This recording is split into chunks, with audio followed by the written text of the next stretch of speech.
Today on Blue 58, the Packers entered last season with a historically young wide receiver core. A year later, where do they stand compared to their historical peers? Blue 58! Hello and welcome to another episode of Blue 58, the one and only podcast of thepowersweep.com. I'm your host, John Meerdink, and I am happy to be with you here for another episode. A little bit delayed, really nothing spectacular that would cause that, just how this week worked out, but we've got plenty of stuff coming for you, including another episode coming down the pipe very soon. Want to get caught up on a couple of things before we talk about the main topic here today. First, Jordan Love's contract is coming along, according to Brian Gutekunst. He told 97.3 The Game this week, quote, "We're in those conversations now. Both parties want the same thing. We'd like to get this done before training camp for sure," end quote. Couple of takeaways there. The window really opened up for Jordan Love on June 1st. June 1st always sneaks up on me, but here it is. It's come and gone, June 7th now. And Devondre Campbell's cap hit is off the books, partially. It still carries through this season and into next year, but the impact that he was having on the cap hit has now been reduced. So now the Packers can move forward with getting Jordan Love's contract done. Love's deal is going to get done before July 22nd, at least according to Gutekunst's timeline of what they would like to do. That is when training camp starts. And there's also the shareholder meeting that same day. And if I were Brian Gutekunst's boss, I would want something big to talk about at the shareholder meeting that day. Not a have-to-have-it situation, but it would be pretty nice to have. And if we were going to get that hammered out, that'd be something that you could talk about at the shareholder meeting. Everybody could clap. And it would be great. That's not necessarily how this is going to work out. You don't always get what you would like to have, but if they could get something like that done, I think that would be something that would be a nice little thing to talk about at the shareholder meeting, and it gives you something to talk about as you start a new season. Typically, looking at how the Packers handle contracts like this, they do contracts basically one thing at a time. You work on guy A, then guy B, then guy C, as you got to work down the list of your priorities. Very rarely do we hear the Packers simultaneously working on things with multiple guys at once who need extensions. Not saying it doesn't happen, but I bring this up in this case because we've also talked about the Packers potentially doing something with Kenny Clark. With this new information about the timeline for Jordan Love, would be kind of surprised if something happened with Kenny Clark now. Meaning before training camp or even during the early parts of training camp. If we're looking at an extension for Kenny Clark, it might be in season, maybe after the season, or maybe not at all. That's a conversation I think we have to have at least. This was part of the thing that we left out of our conversation about Kenny Clark and his contract situation was what happens if the Packers decide they want to move on. If Kenny Clark leaves, the Packers would probably be in line for a pretty hefty compensatory pick. And so that kind of opens up the question, what would you trade for 30-year-old Kenny Clark?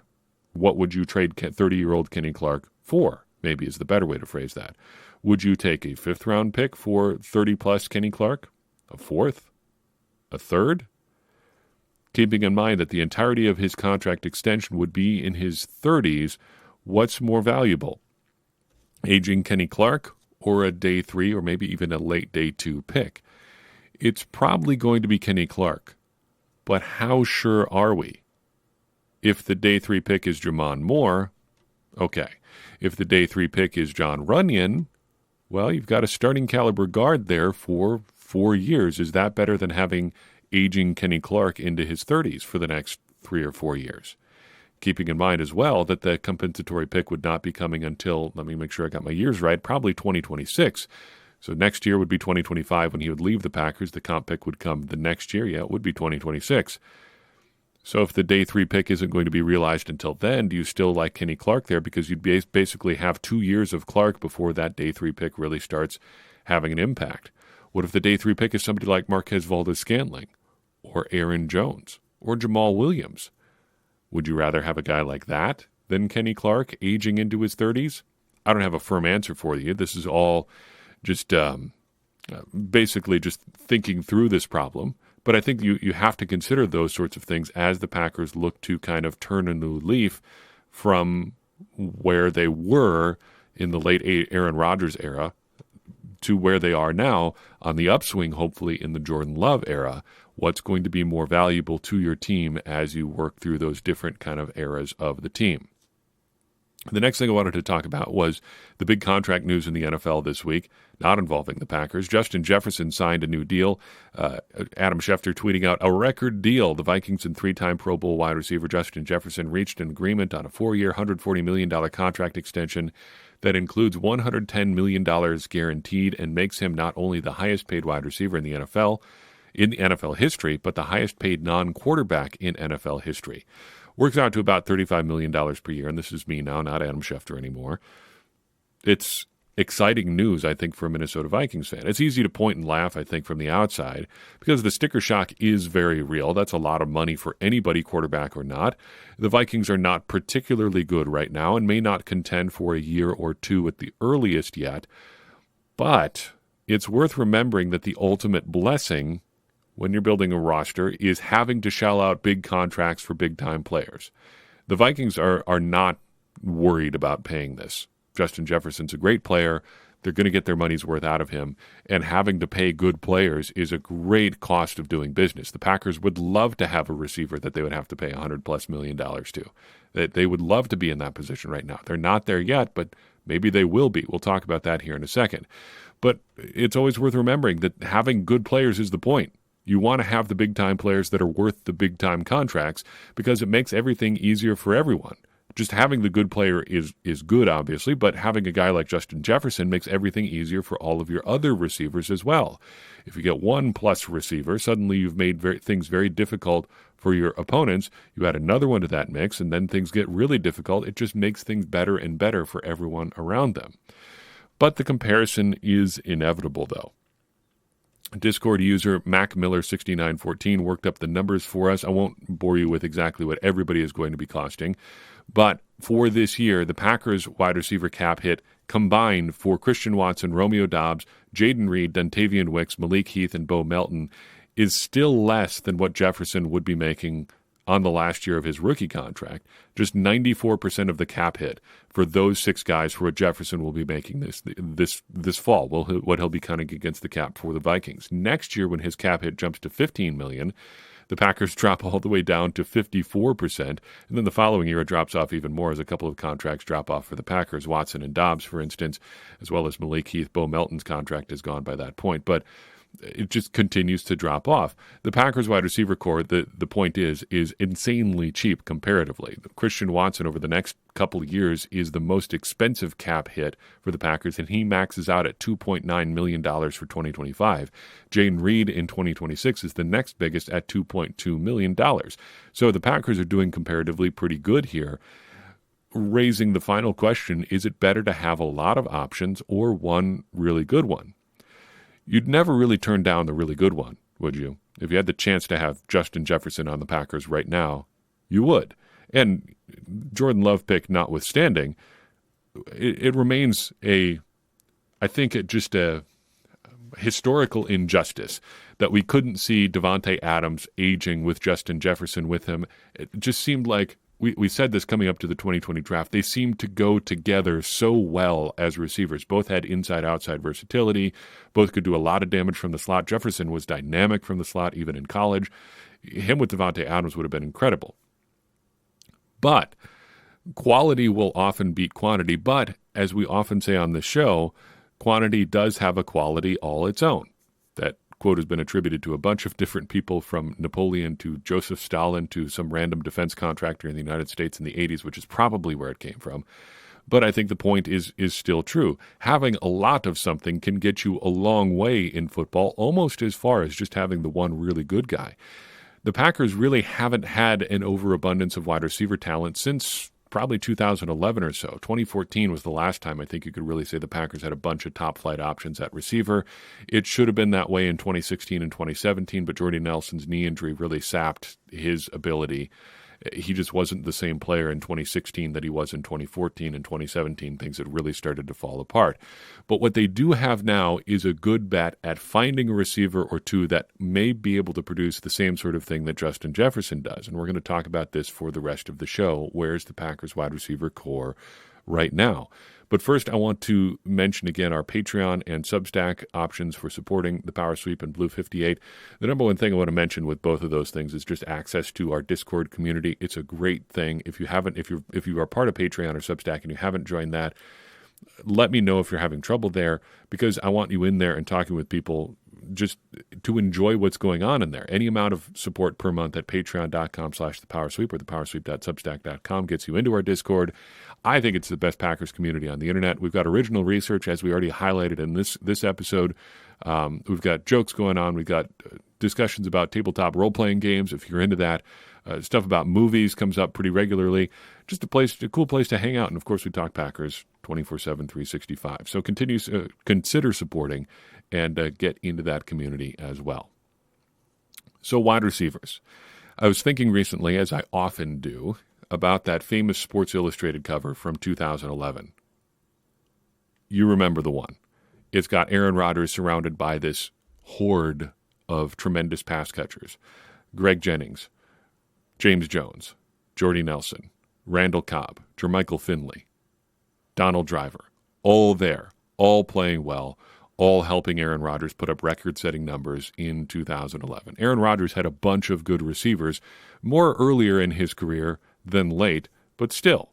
And I think looking back at that cover and looking at the balance of Rodgers' career, you can look at his 5 best receivers, just receivers, not including tight ends, but his 5 best receivers in some order as Greg Jennings, James Jones, Jordy Nelson, Randall Cobb, and Davante Adams. That is the order in which they were drafted, not necessarily their order of, talent, production, whatever.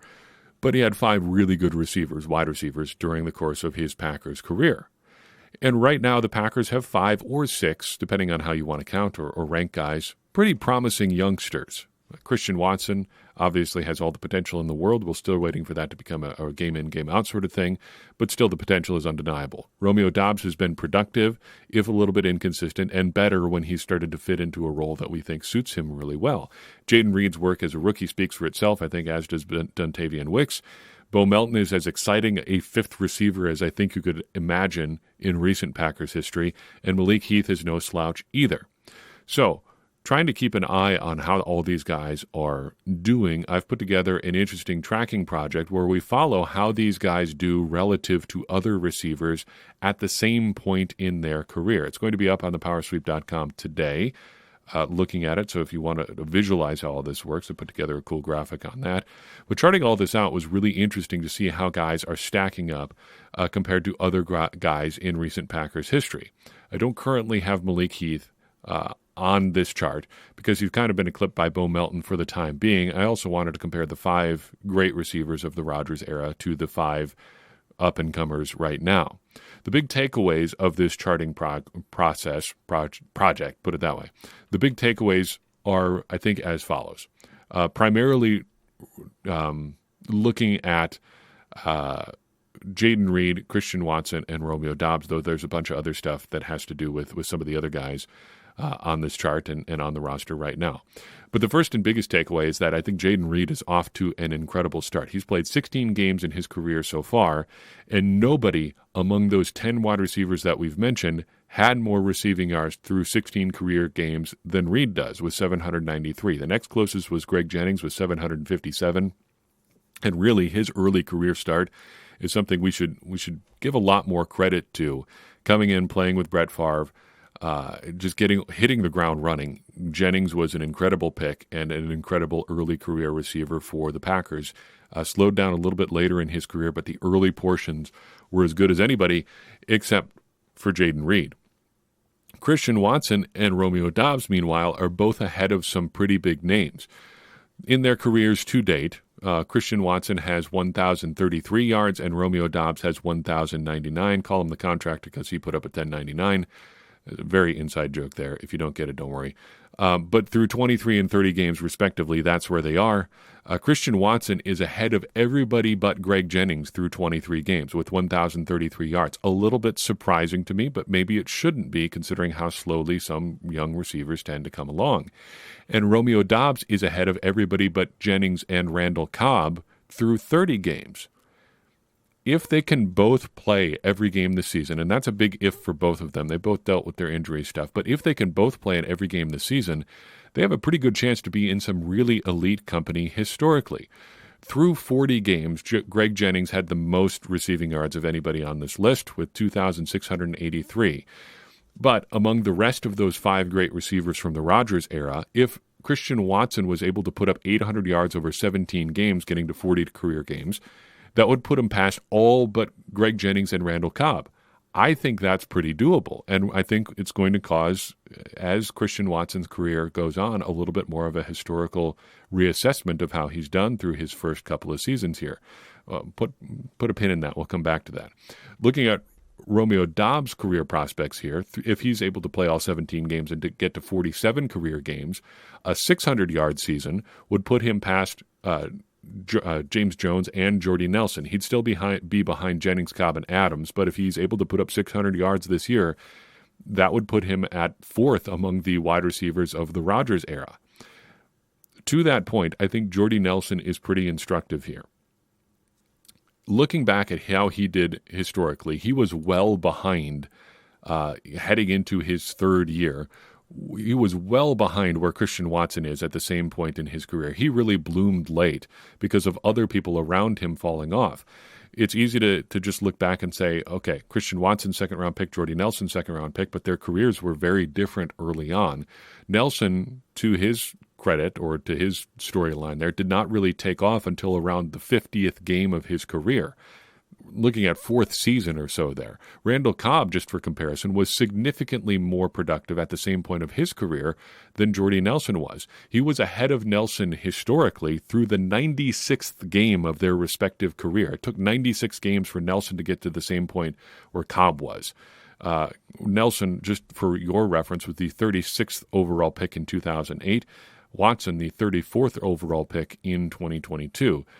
Nelson was not a big contributor until year 4. Watson, I think, is already ahead of that. So, leads me to the final point here, especially as we're talking about Watson. It's easy to point at Nelson and say it's okay to bloom late, but the Packers have also needed more from Watson than they did from Nelson. And this is, I think, the thing that we really have to remember about Christian Watson.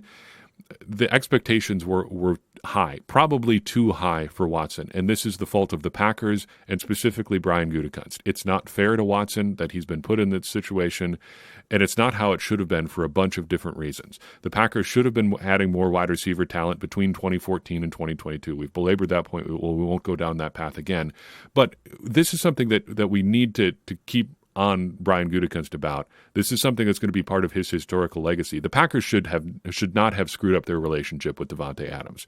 They had a chance to keep him for the balance of his career. They messed it up. There's really no two ways about it. It's come out since then, basically, as Adams has continued to talk about this, that as nice as it was to be close to his family and playing with Derek Carr, uncertainty around Aaron Rodgers' future and uncertainty around Jordan Love was a big reason that he wanted to move on. But that wouldn't have been an issue had the Packers done right by him and handled his contract business prior to his final season in Green Bay. I just don't think there's really any two ways about it. And yes, contract or the cap moving around because of the pandemic was a problem with that, but they could have gotten it done if they wanted to. They just were trying to nickel and dime, and it didn't work out. It ended up with them trading a Hall of Fame caliber player, and that is, I think, something that needs to go on Brian Gutekunst's legacy. But all that to say, Christian Watson has faced different expectations because of how and when he was drafted than he would have if he'd been in Jordy Nelson's situation. When Nelson came on board, there was still Donald Driver ahead of him, Greg Jennings ahead of him, James Jones ahead of him. As a second-round pick, he was going to be no better than the 4th wide receiver in the year that he was drafted. It's a really good place for him to be in and contributed to his slow start historically. And expectations, I guess, really are what I'm trying to get at here. With all of these guys, we've got to keep the long game in mind. It's been difficult to see what's gone on with Watson as a fan, and you want him to do well. It's not like he has chosen to have bad hamstring stuff. Got to remember we're playing for the long game here. Yes, it's nice to have short-term contributions from rookies, but you're hoping to get a guy who's going to play 100, 120, 130 games in Green Bay like these other wide receivers did, because that's really what you want from a draft pick. if he can continue to develop as he has when he's been healthy, there's no reason that he can't bloom later. The circumstances are different than a guy like Jordy Nelson, but the effect could ultimately be the same. If Watson can continue to develop, can continue to stay healthy, and can continue to grow in the role that the Packers have for him, there's no reason that he can't be remembered as one of the great receivers of the Jordan Love era, the same way that a lot of these other guys were with Aaron Rodgers. No matter what's gone on in his career to this point, Watson, when healthy, there's that eternal asterisk that maybe he can shake off this year and next. When healthy, Watson has physical attributes and abilities that no one else on the Packers can match. He has speed and size and just overall ability that no one can touch. Even as good as Jayden Reed was last year, he's not going to be any taller. He's not going to get any faster. There are things that Christian Watson can do that guys like Jayden Reed and Romeo Doubs simply cannot. And so that's why you have to continue, I think, to have some faith and hope in Watson. And even so, if things don't work out, the Packers are in the really good situation of having a bunch of youngsters together right now. And maybe if just two of them end up being long-term prospects, you're still going to be set up for some pretty long-term success with Jordan Love and the passing game in Green Bay. And we haven't even talked about the tight ends yet. That is coming. But that's all I've got for you in this episode of Blue 58. I appreciate you tuning in. I'd appreciate it even more if you'd take a second and share this episode with someone you think would enjoy it. It's going to help more people find the show and get more people involved in this conversation you and I are having about the Green Bay Packers, which in turn is going to help all of us, me included, become smarter Packers fans. And as I always say, smarter Packers fans are better Packers fans, and better Packers fans are what we all want to be. I'm your host, John Meerdink. We'll see you next time on Blue 58.